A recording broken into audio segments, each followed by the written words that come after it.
New Thought Media Network. We are a global broadcast network of positive music, media, and entertainment, inspiring humanity's evolution along the journey of enlightenment and creating a world of love, peace, empowerment, and prosperity for all. New Thought Media Network. Positively inspiring.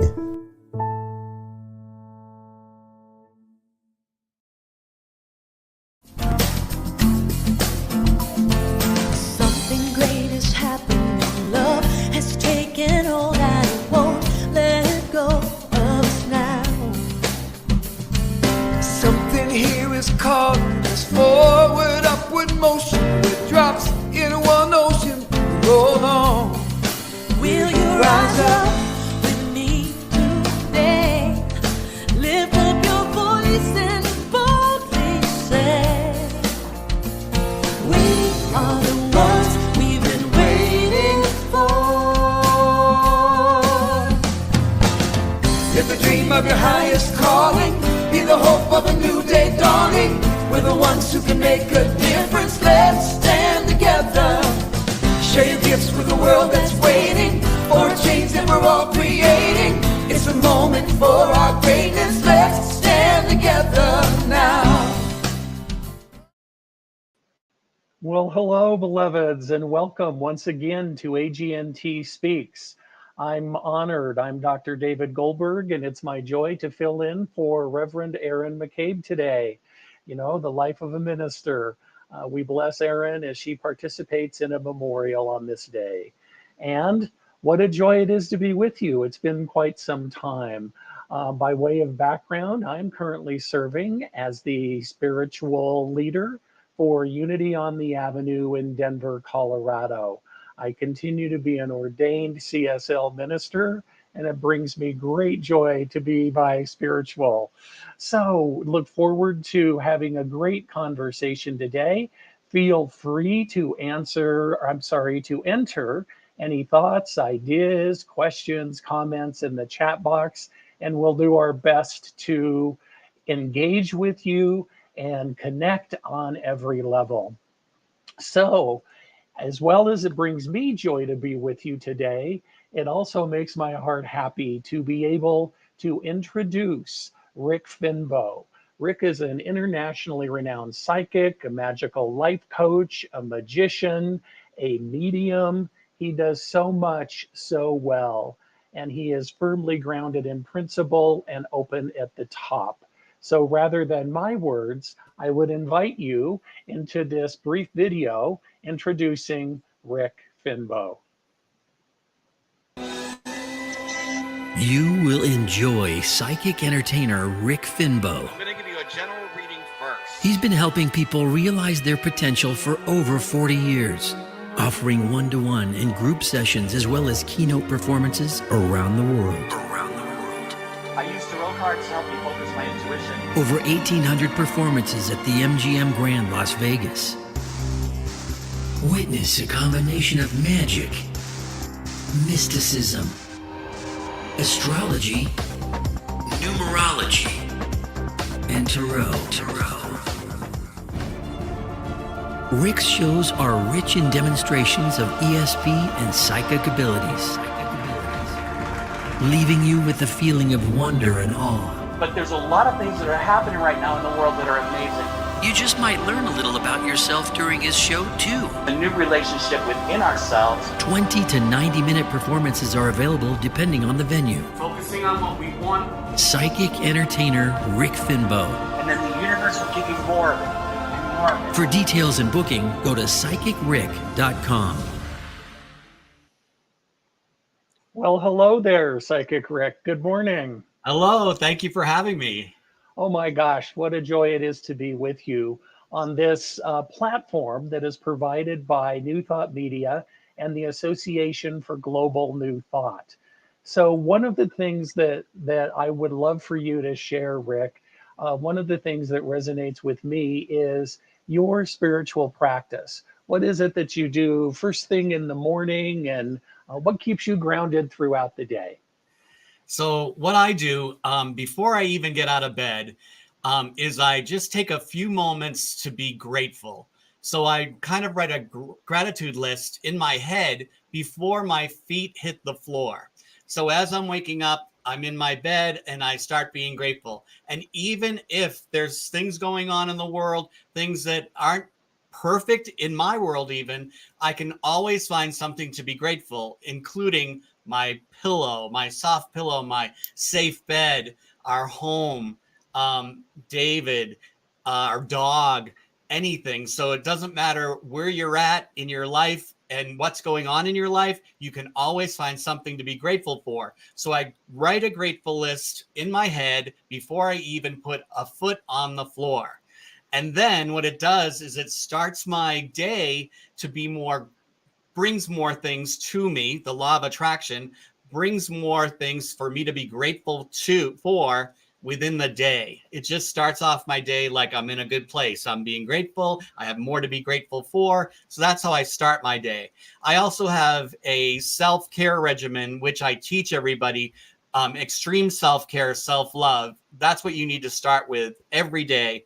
And so in between psychic readings, whenever I can, usually once a day, I try to get into water. So whether it's a bath or a hot tub or a shower, that's the way I rejuvenate. I really enjoy water and self-care that way. I love that. I love that grounding principle. I love that you consciously put yourself first, right? So, one of my guiding principles is when I put myself first, I put God first. So, this is not from a place of ego or narcissism. This is from a place of we can't give from an empty cup. So, I love how you do that and how you take care of yourself.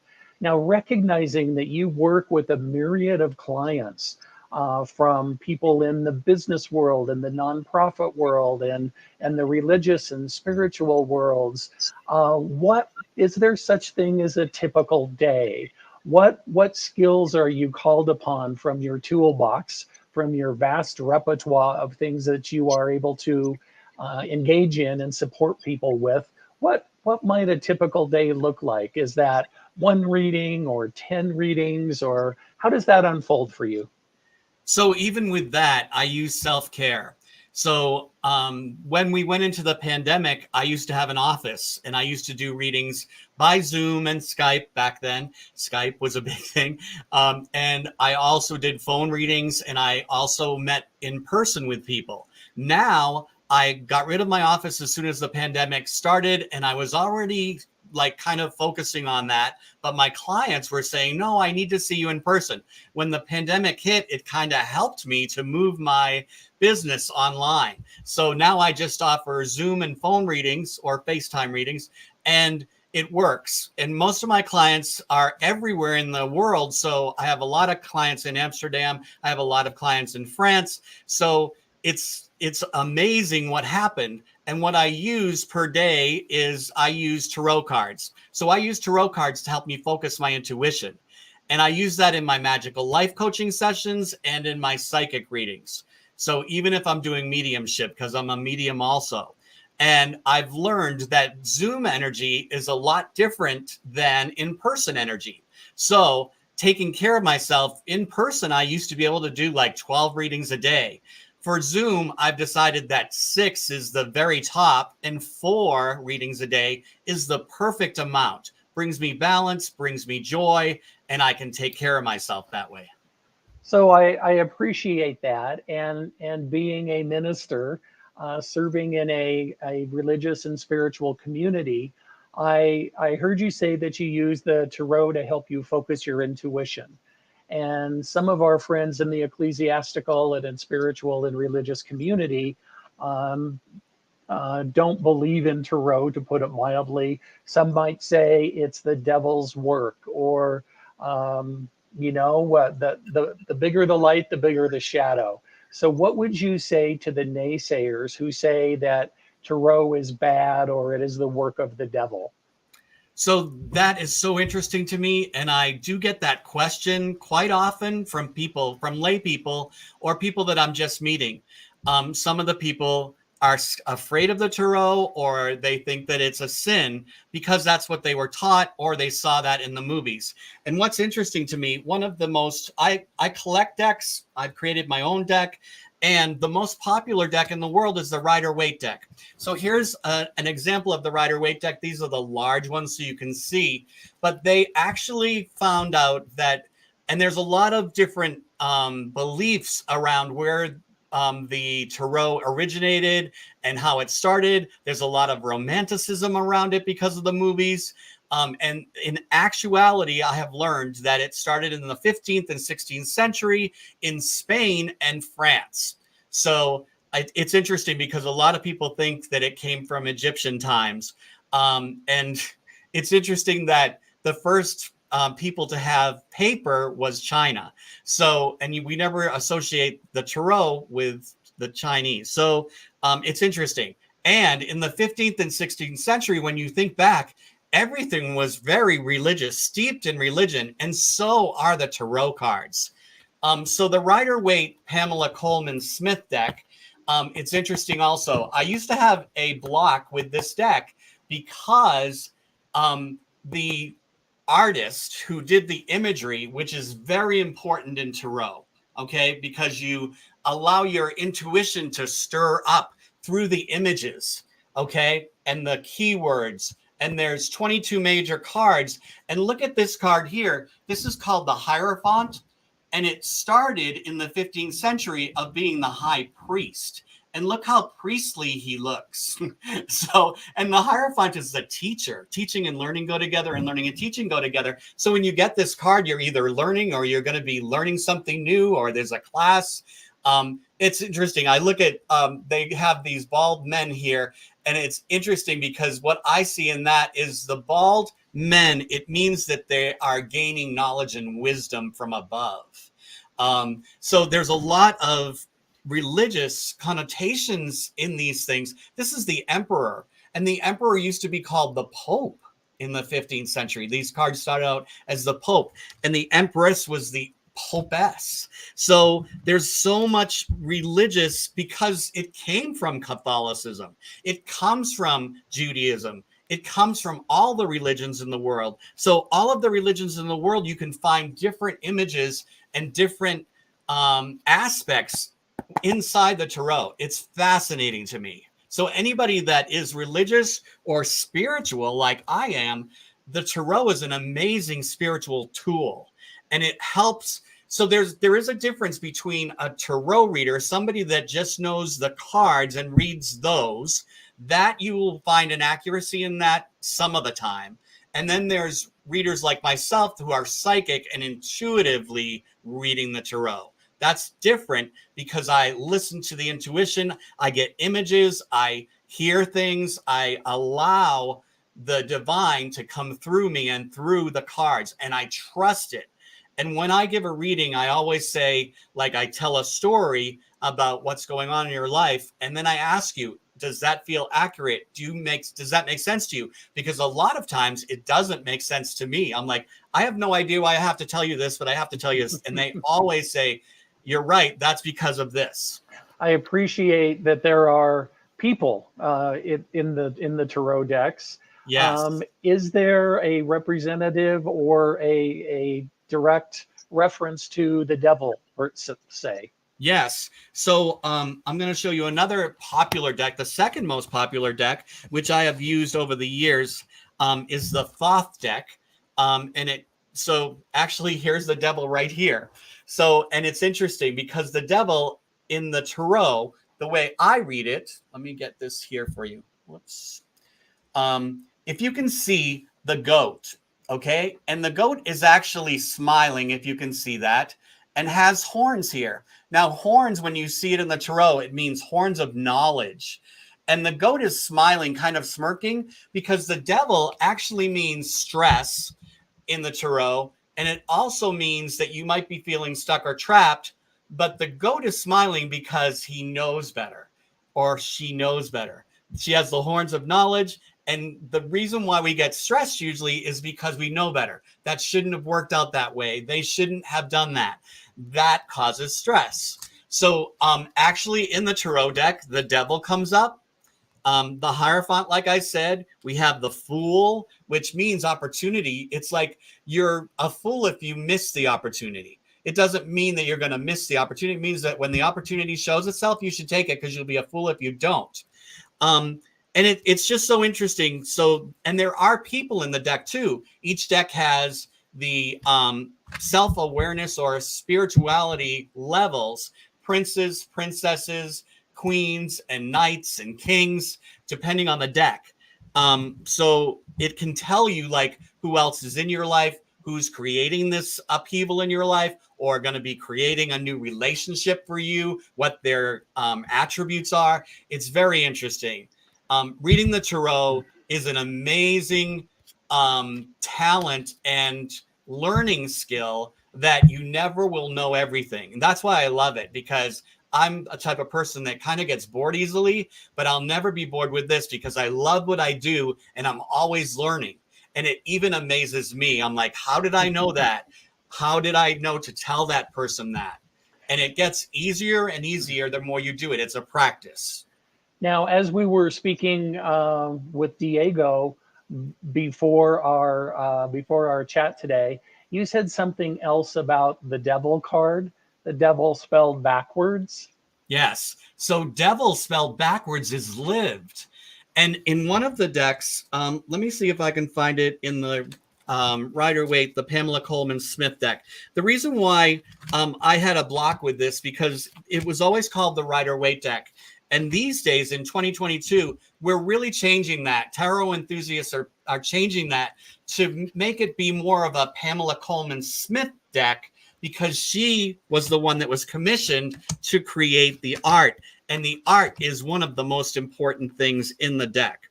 But let me see if I can find the devil here. So here's the devil in the Rider-Waite Pamela Coleman Smith deck. Right there. And you can see that these people down here are chained. So the devil being live spelled backwards, the people are feeling chained or stuck or trapped because they know better. Like it's more of a mental construct, like you're feeling stuck or trapped. So it also can mean that. It's interesting because the more you work with the tarot, the more you'll be able to distinguish whether it's somebody feeling trapped or stuck, or just stress, or something that they need to be more enthusiastic about because it's something that's going to feel like they have lived an amazing life. So one of the things I appreciate about our New Thought teachings is that we accept wisdom wherever it lies. So for some people, that's attending a center or a church or a mosque or a temple on the weekend. For some people, it's walking outdoors or walking along a river or playing golf. And so, yes, we accept wisdom wherever it lies. How did you know, or when did you know that this was your gift, and when did you embrace it? So I was always a sensitive child. I had a lot of early diseases from the age of 5 to the age of 12. I really had almost everything that you could go through. I was allergic to almost everything. I have friends that say you're allergic to life. I grew out of most of those allergies. And sometimes as I get older, I find new allergies. But I was allergic to grass. I was allergic to pretty much everything. Dust mites, so that's everywhere. Dust, pollen. I'm allergic to flowers, so the pollen in the flowers. So I was a very sensitive child and very sickly child. I was one of the first children to have tubes put in their ears in the 60s, and in Boston, where I grew up, and went to the main hospital in, I think it was Boston General, and the doctors and nurses would line up to look in my ears at the tubes. So, but as I grew out of that, I had this knowledge and wisdom, and I could see energy. I was one of the kids that I was afraid to sleep with the lights off, so I had to have a night light all the time. But I learned to turn these things that I thought were curses into great gifts, and great gifts for others. When I was 16 was the first time that I went to a metaphysical store. Back then it was called an occult store because it was in the 70s. I was 16 years old and I found my first tarot deck and I fell in love with it. I bought a book that went with it and I started reading just for friends and family, and everybody said I was accurate. And all I was doing was reading from the book. And then as I got into my 20s was when I started doing readings professionally and started charging. I started like everybody starts $5 or $10 a reading. In college, I used to have the tarot deck on a shelf. And when my roommates had parties and stuff, his friends would come and all of a sudden everybody's asking me to do readings and I end up doing readings the whole night. So kind of fun. And it really chose me. It's really who I am. Yes. I really honestly accepted that. There was a time in my life when I thought it might be a curse. Like, why do I know so much? How do I know so much? Why am I so empathic? But just like everything, I'm allergic to dogs and cats and all animals with fur and feathers. And I love animals. I even went to an agricultural high school because I thought I wanted to be a vet or a farmer. That's how much I love animals. And I turned that into a great gift, though, because I always used to say, why would like spirit or God or the universe put a curse on me so I can't be around the animals I love? But actually, I know this of myself now as I got older. If I was not allergic, I would probably be an animal hoarder and I wouldn't be able to travel like we do. And it wouldn't be good for the animals either because I would have too many animals. I wouldn't be able to take care of them. Love it, love it, love it. And one of the things that was new information for me, I believe you have it on your site as well, is something called the 3 C's. So when you're working with people, you can see and hear and feel. Talk to me about the 3 C's. So that is something too that I would love to share with you, because I have a lot of clients that even in mediumship, they sometimes feel like there's a negative energy in their house, or their children are feeling they see shadow people. And children are amazing. Up to 7 years old, we're really haven't learned that these things are bad unless you tell a 7-year-old that they're bad or scary or negative. So, but if a child has a negative experience around shadow people that they can see and things like that, we get to control it. This is what I teach people. We get to control it. Only in the movies do people get hurt from a spirit. Only in the movies. We've never had an actual experience about a spirit being so negative it can hurt you. So you might be running away from it and fall and trip. But other than the movies, that's where that originates from, the media and the movies. So we get to control all of that. Like, so how we communicate to the other side, how we communicate with our intuition, everything. So when I first started, when I was in my 20s and I started doing mediumship and I took a class on mediumship, I would allow the other side, people from the other side, to take over my body. That's what some mediums do. Not many in these days, because it takes a lot of energy and it's exhausting. So I learned that it was not good for me. So I decided to just tell spirits that that's not how I want you to communicate with me. I want them to communicate with me through pictures. So they show me pictures of themselves sometimes, pictures of items, things that the people will know that I'm speaking to them from the other side. And I can also hear. I like they can send me messages. I can hear them. Like within my mind, within my soul, I can hear them.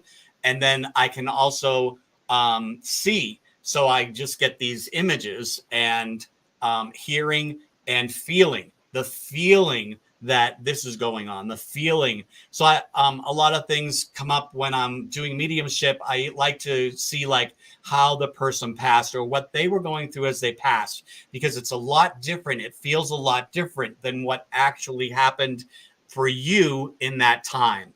And I will tell you that everybody on the other side is doing very well. I have never had somebody that is, if they do feel stuck or trapped, it's not actual. It's just that they want that person to let them go, like give them permission to go, but they're not really stuck or trapped. It's interesting.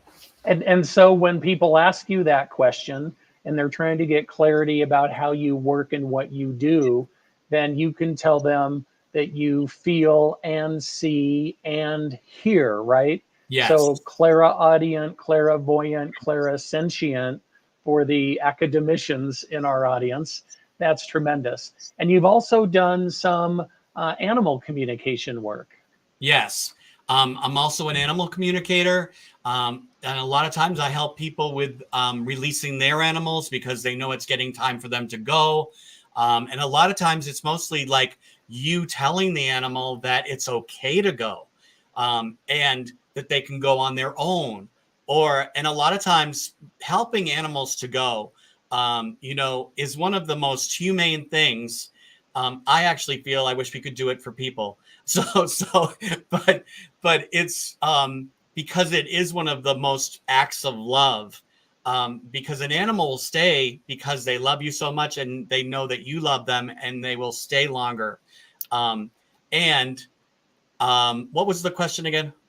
About animal communication. Animal communication, yes. Sorry, I saw that we were getting to our end time. So the animal communication has been always something that I can do, and everybody can do that. People love animals. They know what's going on, or sometimes they need help. I've had a client that wanted to have some clarity on whether they should have the dog's leg amputated or they should put the dog to sleep. And it came up that the dog really wanted to live. And once you take that animal's leg off, they get really clear that it's okay. It's like, I want to have fun again. So animals are great because they don't have the minds that we have that have to ruminate about everything and analyze everything. They're more like, I want to have fun. So speaking of rumination and speaking of our human thought process, so if someone comes to you, excuse me, and they're interested in life coaching work, what does that process look like? How do you demystify that? How do you support people exactly where they are? So I first will send them a life coaching form with 13 questions. And then the first session, we take those 13 questions. You have already sent them to me, the answers. And I want you to answer them freely, like what comes to mind off the top of your head. And that we'll be able to, with those 13 questions and answers, I'll be able to figure out what are the top 3 areas that we want to focus on in the next 4 weeks. And we can achieve amazing goals and things that you want to achieve and have goals. And I'll tell you that one of the goals that most everybody has is they need more self-care, self-love. Yes. And they want more balance in their life. Oh, I love that. And so your work has taken you to churches, to centers, to high school gyms for after prom parties, to elementary schools, to casinos, to international conferences, whether on a ship or in Amsterdam. So I bless you in your work. By any other name, yours is a very powerful ministry. And whether you're working one-to-one or whether you're working one-to-many, I honor that you have chosen to embrace your gifts and that you continue to share them in so many ways that are touching so many lives. So on behalf of my colleagues with the AGNT Leadership Council and all with whom we work, we recognize that the divine is in you and continues to express as you. And I bless you and honor you in your work. And thank you. Thank you for taking time to be with me and to be with us today. Thank you. So my friends, on behalf of AGNT, the Association for Global New Thought, our founders, Dr. Michael Beckwith and Dr. Roger Teal, and all of us who are currently serving and who have served in the past, you are a perfect expression of the divine. You are doing exactly what is yours to do. And we look forward to continuing the conversation and supporting you wherever you may be on your path. Great love. Namaste. Something great is happening. Love has taken all that it won't let go of us now. Something here is calling us forward, upward motion with drops in one ocean. Roll on. Will you rise up?